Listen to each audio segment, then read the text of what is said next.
Jadi kalau gini, Anda kalau bekerja, saya, Anda, kita bekerja, kan dapat gaji ya? Gaji. Ya, itu bahasa Arabnya gaji. Sekarang ada yang menyebut ratib. Ratib. Pokoknya disebut ujrah. Pokoknya yang harus dibayar. Makanya kalau Anda ke Timur Tengah itu naik taksi, ada tulisan atasnya taksi ujrah. Ya, bukan punya si ujrah. Nanti kalau ke Mekah naik taksinya punya si ujrah, si ujrah punya banyak taksi. Ya, bukan. Itu taksi bayar. Bukan gratis, bukan free. Jadi begitu Anda keluar menggunakan jasanya, bayar, berikan pokok dari jasa yang telah dia kerjakan. Perhatikan baik-baik. Teman-teman sekalian, ketika Anda bekerja dalam urusan dunia, Anda mendapatkan ujrah. Nih bayar, 10 dinar, 10.000 rupiah, sekian, sekian, sekian. Ketika Anda kerjakan untuk misi akhirat supaya bekal untuk pulang, bukankah 10 juta ditabung, tabung, bikin rumah kan? Beli pakaian yang elok, beli kendaraan. Sama persis Anda sholat itu diberikan juga bayarannya, diberikan juga pokok pemberiannya. Anda puasa diberikan pokoknya, baca Al-Quran dikasih bayarannya. Namanya pahala. Dalam bahasa Al-Quran disebut ajrun namanya. Dunia ujrah, akhirat ajrun. Lahum ajrun ghairu mamnun. Ajrun. Berapa ukurannya? Minimal 10. Turun Quran surah ke-6 ayat 160. Ya, kita keluarkan supaya terukur. Ya. Setiap pekerjaan dunia menjadi nilai akhirat punya poin. Pekerjaannya disebut hasanah namanya. Ya. Amal solehnya disebut hasanah. Siapa yang mengerjakan di dunia pekerjaan punya nilai akhirat, amal soleh namanya hasanah. Setiap hasanah punya poin 10. Man jaa bil hasanati falahu asyru amthaliha. Siapa yang mengerjakan perbuatan di dunia dan punya nilai akhirat, bekerja dikerjakan karena Allah mencari yang halal. Tuliskan poinnya. Salat, tuliskan poinnya. Setiap pekerjaan 10. Hitungannya 1 keduanya 500 tahun, 2 ketiganya 500 tahun, 3 keempatnya 500 tahun. Jadi jangan menghitung 1, 2, 3 terlalu sedikit. Ya. Di hadis Muslim saya sering katakan ke masjid saja dapat 25 poin baru nyampe. Jarak 1 kedua 500 tahun. Jadi kalau ada yang tidak sholat dalam sehari, 1 kali sholat kehilangan 10 pahala kali 500 tahun. Dia kehilangan pahala 5.000 tahun. Ya, dosanya berapa? Nah, makanya sering kita bermohon begini, ya Allah, jadikan semua perbuatan duniaku punya nilai akhirat supaya ditampakkan di akhirat. Di hasanah dunia ini akan ditampakkan saat dihisab di akhirat. Makanya sering kita katakan, ya Al-Baqarah ayat 201, wa minhum may yaqulu rabbana atina fid dunya. Ya Allah, jadikan semua kegiatan duniaku hasanah. Namaku sudah hasanah ya Allah. Perbuatanku belum tentu. Ya sudah suami namanya Hasan, ya istri Hasanah, anaknya Husna, ya kan? Yang laki-laki Husain, tuh. Semua kumpul, tapi kalau pekerjaannya tidak demikian menjadi amal soleh, nggak terkumpul ini. Ya, dan akhirat pun nampakkan lagi hasanahnya. Maka diteruskan ayatnya, wa fil akhirati hasanah. Makanya saat di akhirat itu ditampakkan, faman ya'mal mithqala dzarratin khairan yarah. Ya, makanya kalau mau mithqal, yang khairan yarah. Jangan yang syarran yarah. Ya, pada yang baik-baik, miskol tahajud, miskol untuk baca Quran, ya, miskol untuk bisa tilawah, miskol untuk mengingatkan puasa sunnah, itu khairan yarah.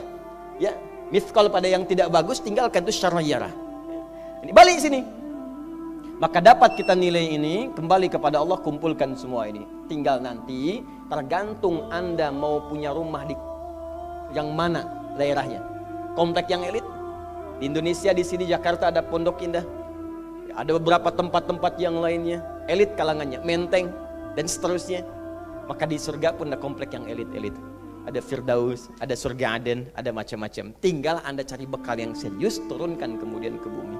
Cuman sayang, dari sekian waktu yang Allah berikan disebut dengan ajal, menjadi batasan kita untuk beramal. Setiap kita dibatasi oleh waktu. Seperti Anda pun bekerja dunia, bukankah ada waktunya? Waktu produktif untuk bekerja, setelah itu ada masa pensiunnya. Dalam bahasa Arab, sesuatu yang kita kerjakan dengan batas dan setelah hilang batasnya, selesai aktivitasnya, disebut dengan ajal namanya. Maka Allah membuat ketentuan, kita pun tidak abadi di bumi. Setiap kita punya batas waktu. kalau selesai dinas kita dan pulang kita untuk mempertanggungjawabkan semua yang kita kerjakan di sini. Maka turun Quran surah ke-7 ayat 30 berapa? 4 untuk menggambarkan ini. Walikulli ummatin ajal fa idza jaa ajaluhum la yastakhiruna sa'ata wa la yastaqdimun. Setiap umat seluruhnya tanpa kecuali itu pasti punya batas waktu untuk beraktivitas dan selesai pulang. Aktivitas kita ketika bergerak mencari kehidupan ma'isyah, pekerjaannya disebut dengan asya. Diingatkan kalau harakat fathah turun ke bawah kasrah artinya selesai harakatnya, hilang pekerjaannya. Dari asya menjadi isya. Setiap hari diingatkan kita dengan salat isya. Hei, seaktif-aktifnya Anda, sesibuk-sibuknya akan selesai semua itu dan semua kita akan pulang. Bukankah setelah isya kita terpejam? Itu kan latihan. Makanya dalam doa saat akan tidur jadi disebutkan bisikallahumma amutu wa ahya. Ada riwayat lain ahya wa amut. Riwayat populernya amutu wa ahya. Mungkin malam ini saya pulang, saya meninggal. Makanya saat kita bangun dari tidur kita ucapkan alhamdulillahilladzi ahyana ba'dama. Ada maknya, sementara aja. Satu saat mungkin pulang. Kita nggak tahu di bagian mana yang tidur itu mengakhiri kehidupan kita saat kita pulang. Karena itu serius. Ada saatnya kita pulang. Nah teman-teman, ternyata sudah tahu akan pulang pun masih ada yang tidak memanfaatkan waktu dengan baik. Tanyakan pada setiap manusia ya. Dari detik ini, dimulai dengan diri kita. Kita manusia kan? Tanyakan pada diri kita. Anda wafat tidak? Anda pulang tidak? Anda meninggal tidak? Kalau sadar pulang, maka cari bekal yang baik. Berarti Allah benar kan? Kata Allah setiap kita akan wafat. Kullu nafsin dha'iqatul maut. Setiap yang punya jiwa meninggal. Bahkan dikasih informasi jelas kok.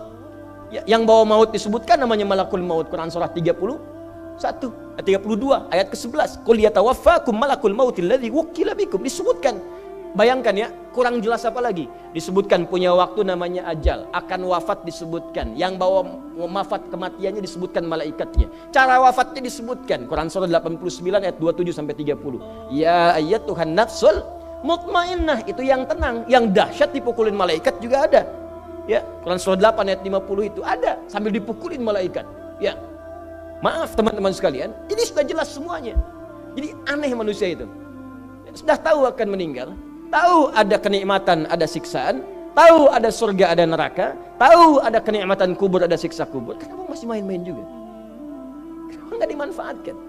Dan dia tahu ada yang menyolatkan, ada yang disolatkan. Apa nggak sempat terfikir ketika Anda wafat siapa yang menyolatkan? Bukankah yang paling indah yang menyolatkan orang yang selama ini kita rawat? Anak yang pernah dikandung, diberikan ASI, dirawat-rawat. Anda menyiapkan apa gitu? Kita menyiapkan apa? Sayang-sayang investasi keluar banyak ketika wafat gak bisa berlaku apapun. Bahkan ada yang sebelum wafat pun sudah dibuang dari keluarganya. Waliyadzubillah. Nah, sekarang dari sekian kegiatan aktivitas kita, berapa yang sudah punya nilai di mata Allah menjadi amal saleh? Sekarang kita ukur. Ya, sekarang kita ukur. Pelan-pelan sebentar ya. Ini rata-rata usia berapa tahun? Oh baik. 40 tahun ke atas ya. Ya. Walaupun atasnya mungkin agak banyak, atas gitu ya, bagian. Nggak apa-apa. Fokus sini ya. Edisi kali ini fokus saja. Biarkan saya yang datang, terangkan, tulis, hapus ya. Antum simak aja lah, simak, tulis dengan baik, mau ketawa-ketawa sudah masuk surga alhamdulillah. Udah cukup dengan amin, lihat dulu. Ini saya sering sampaikan, ini kita kasih batas standar di Al-Quran aja lah, 40 tahun misalnya. Ya, standar keseriusan beraktivitas. Ya, lihat sini. Konon dalam sebuah penelitian sederhana, manusia itu kalau dihitung-hitung aktivitasnya setengah dari usianya, itu umumnya walau tidak semuanya teralokasikan untuk tidur, beristirahat, tidur. Dari mulai lahir, bayi kecil tidur, dewasa beraktivitas tidur siang, tidur malam, tidur macam-macam, tidur kecapean, tidur ngantuk, tidur lelah, tidur segala rupa, tidur. Setengah dari usia. Jadi kalau 40 tahun, tidurnya berapa tahun? 20 tahun. Baik. Sisanya beraktivitas, ya. Nah itu berapa tahun? 20 tahun. Jadi di sini kalau kita hitung, ya kalau beriman, alhamdulillah kita sholatnya, puasanya, baca Qurannya, tapi juga kerjanya, tertawanya, candanya, macam-macamnya 20 tahun. Dari 20 tahun ini, berapa yang jadi aktivitas ibadah? Yang jadi ibadah berapa? Ya, jangan terlalu pesimis, ya ambil 10 tahun misalnya.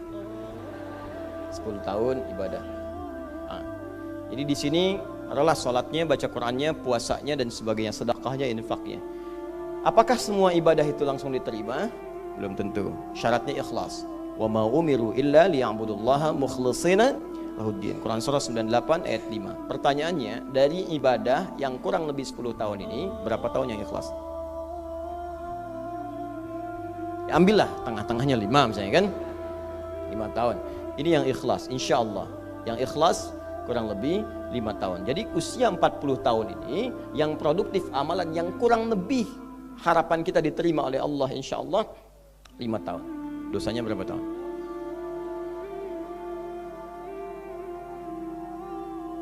Dan masih bisa tertawa. Dan masih mengharap surga.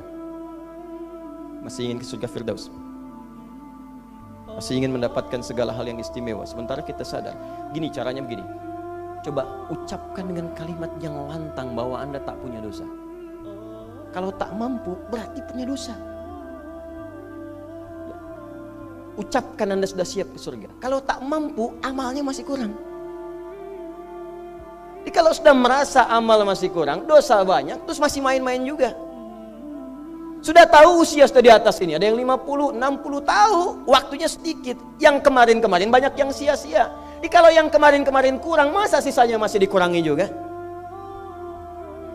Anda 40 tahun, 50 tahun, 60 tahun. Sekarang anak 4, 5 tahun, bahkan matanya buta, ada laki-laki, ada perempuan, sudah jadi penghafal Quran. 5 tahun hafal Quran. Belum baligh. Dan berharap punya bekal di hadapan Allah. Kemarin sahabat saya, Syekh Ali Jabir, ya, datang ke Bekasi. Cerita tentang Kaila, anak 5 tahun, mata buta. Murajaah hafalan Quran sehari 5-7 juz. Dikatakan oleh beliau, Kaila, apa enggak capek terlalu banyak? Kamu kan punya uzur di hadapan Allah. Allah maha memahami keadaan kamu. Apa enggak lelah? Saya malu justru kepada Allah kalau kurang daripada itu. Anak 5 tahun mengulang hafalan Quran setiap hari 5-7 juz. Dan malu kalau kurang di bawah itu sebagai bekal untuk menghadap Allah. Anda diberikan kesempatan sampai lebih daripada 50 tahun. Lebih daripada 40 tahun. Lebih daripada 20 tahun. Dan sampai kesempatan itu sampai hari ini pun untuk baca pun belum punya waktu. Dan Anda mengharap surga, Anda siapa?